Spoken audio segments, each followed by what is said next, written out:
This week you were talking about just the value of it and kind of like the break in the schedule before the preseason finale. Like, what do you want to most take advantage of? I mean, just the reps and the things that we can orchestrate and the teaching that we can continue to do.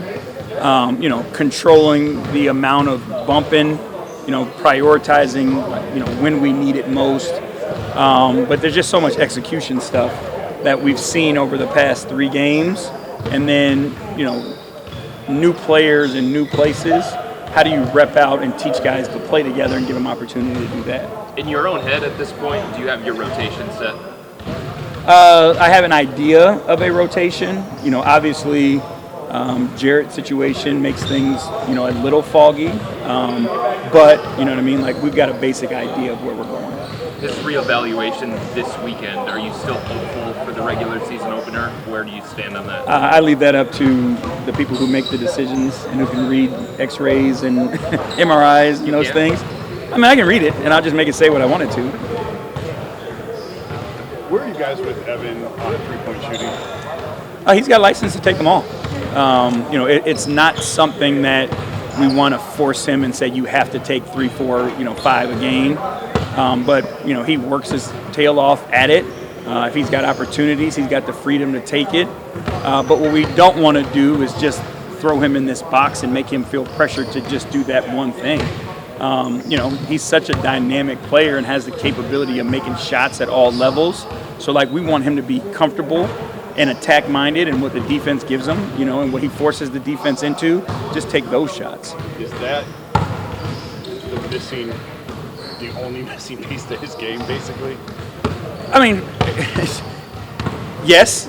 If he, has the ability to become, a average to above average 3-point shooter, I think it changes the dynamic of the way people have to guard him, the matchups they can put on him, and what it does for everybody else all over the floor. But again, I want to reiterate, he's good enough to make you pay wherever he is on the floor. So again, it's not something where, pressure. It's be a basketball player because he's got the skill set to make you pay. So why did he regress last year percentage-wise as a three-point shooter? I think, honestly, we'll take responsibility for that because it's just difficult when you don't know when your shot is coming to be a good shooter. And, he took less than 1 a game.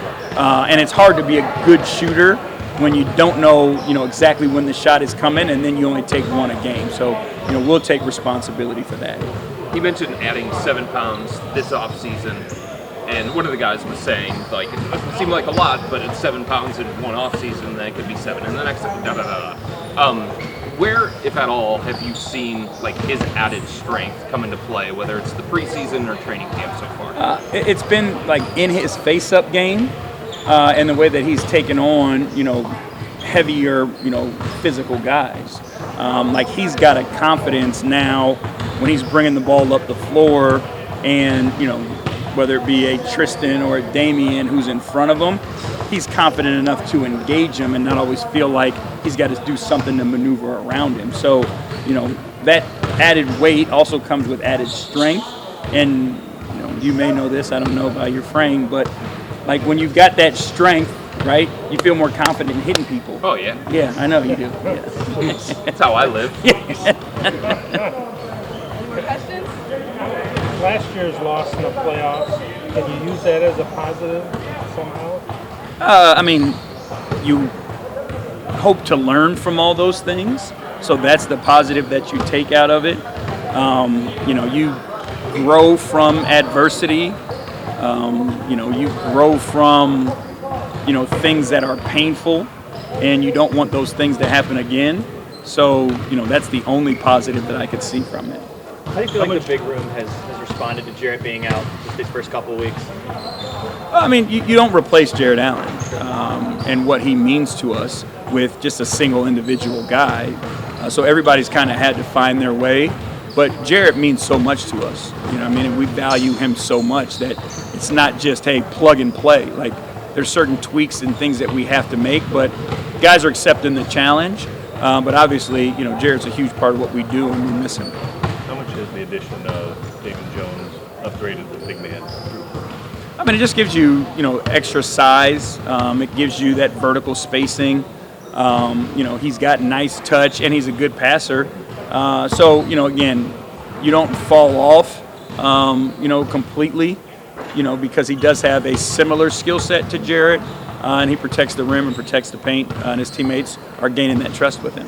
How good has he been in the preseason, and did anything about him surprise you? His ability to pass the ball, that surprised me. We can get him the ball on the elbows, and he can, create from there in tight spaces, and that's something that I didn't know he was capable of. The other thing Evan talked about is some of his individual goals beyond the team goals.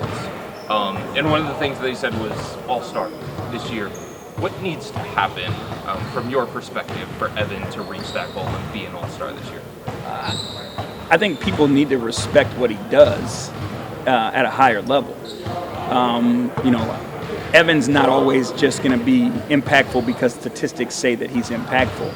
But if you watch Evan play, you see his impact on the game on both ends of the floor because, he might not get the assist, but he creates the hockey assist that leads to the assist because he makes the right one. Sometimes people don't pay attention to that, right? Defensively, he might not lead the league in block shots, but because he's in the right spot, people don't even come in there in the first place. They don't keep a stat of that. So I do think people have to appreciate, all the little things and the nuances of basketball and the game of basketball. But on us, again, we've got to increase his usage.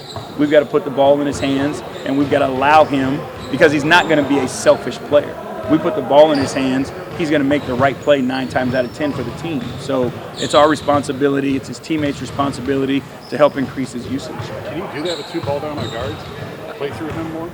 For sure, because what I think it does is it puts people in tougher situations to have to guard those 2 guys, right? If we get to just stare at you, the big man just comes and sees where the ball is. Now I can just set my defense, get to whatever my coverage is. If I throw the ball to Evan, now the defender has to guard Evan. The guards are doing whatever they do. Now they can create an advantage, or he can keep it and he can make the next play. So I think him touching the ball more will make those guys' job easier and more difficult to guard. Is there anything new on Ricky? No, not yet. So you'd have to keep a roster spot for him if he's here or not. As of right now, yes. All right, next.